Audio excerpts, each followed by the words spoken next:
My fueling, okay. It's been. Can you get the sheet up, maybe? No, it's fine. But it's been a week since the race. I think I've already mentally blanked out the fueling for CCC. So one of the biggest things which impacted the execution of my race last year was my stomach and my fueling. So last year I had a fueling plan. I had pretty much just one plan. I arrived at the race and I thought that that's the plan that would work for me. And I didn't have any sort of backup plans for if things started to go wrong. And that's a real bad when you think of running an ultra. You need to have a good plan, but you also need to have other things you can fall back on. So that's something I changed for this year.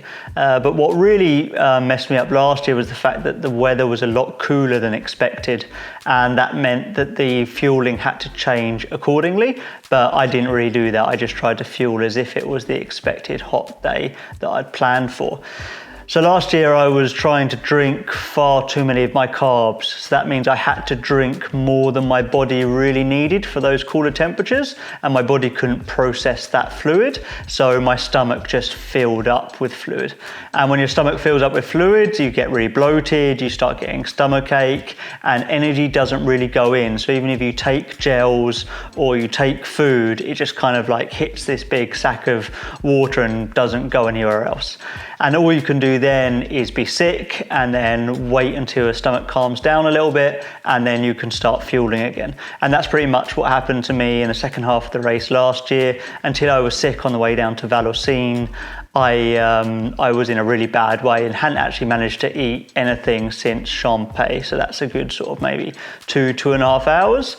Then I managed to have a little bit of Coke in Vallorcine and then a gel just before the final descent into Chamonix. So that means I pretty much didn't fuel anything in the second half of the race last year, which was absolutely terrible.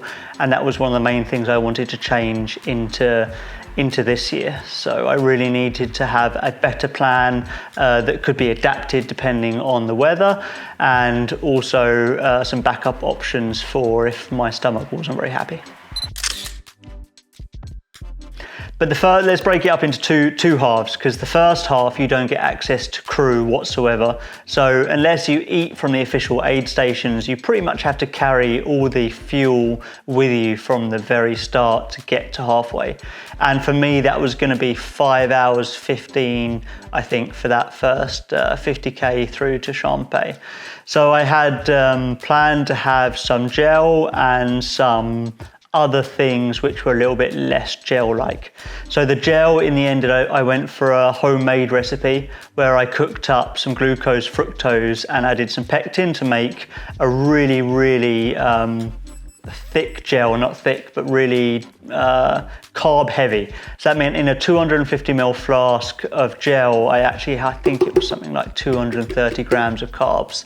So that meant that it was really a lot of carbs for weight, but then that meant I had to drink alongside that. But then drinking, I could fill up along the course in rivers, which isn't recommended, because I mean the water down there isn't the best, but then also in water butts and in aid stations. So that was the gel tactic, and that gel I really tried to consume on the uphills when I needed that instant energy the most. So on the uphills I was going to be having that homemade gel, and on the flats and the downhill I was going to be having what should I call it, marzipan milk maybe. It's a recipe I got from a friend where you combine marzipan, oat milk, oats and chocolate powder, and mix that up in like a smoothie machine, add a little bit of water just to find the right consistency so it comes out of the flexi bottle, and then drink that along the way, especially on the flats and the downhills. So in the end I had 250 ml of this marzipan milk and 250 ml of the gel, plus some precision hydration chews. And the tactic with those was to stick them up into my cheeks. They could dissolve gradually pretty much throughout the entire first 5 hours. I also had a Rice Krispie square just to have something solid that went into the stomach, just to sort of stabilize things a little bit, and some precision hydration drink mix. I think I had 500 ml of that from the start, and then another flexi bottle which was empty apart from powder that I could fill up along the way. So as for carbs, I think that was about it. But then because I was the homemade gel and the precision hydration products, I didn't have electrolytes that were getting in me naturally through these random sources. So I had to come up with a little bit of an electrolyte plan as well.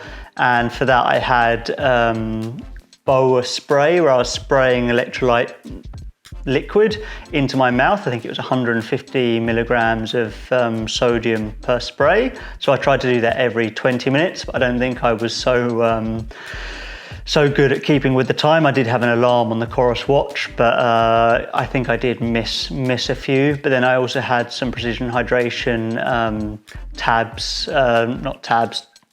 tablets, which I'd swallow, and I think they were something like 250 milligrams of electrolytes per tablet as well. So with the drink mix, which does have some electrolytes in as well, I think I was getting just about enough.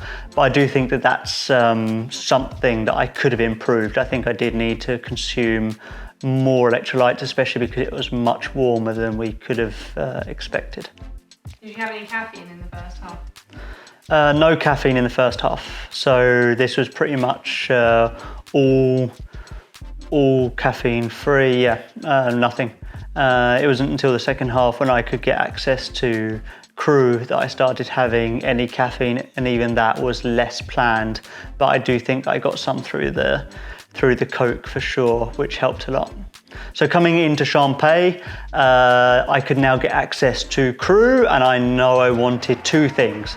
One was plain water, because I really need plain water when I do long races. This is something I've realized. I can't have that much carbs in my drink because the stomach doesn't like it, and I just start craving plain water, and that's what goes down the best. So I wanted plain water and I wanted Coke, and the Coke we'd already boiled beforehand, so that means it was without bubbles. It was a lot easier to drink, and I guess a little bit more concentrated, because compared to that gel mix, Coke doesn't really have that many grams of carbs per gram of Coke.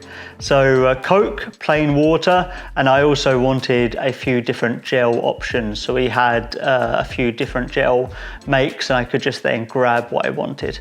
I think because I'd already have quite a lot of precision products, after a few precision gels I fancied something else, and then I moved on to Mountain Fuel and a third brand. I actually forget the name of it. Can you help? So that meant when I came into the aid station, I just wanted the water, the Coke, and then some different gel options, and my stomach actually took that really well.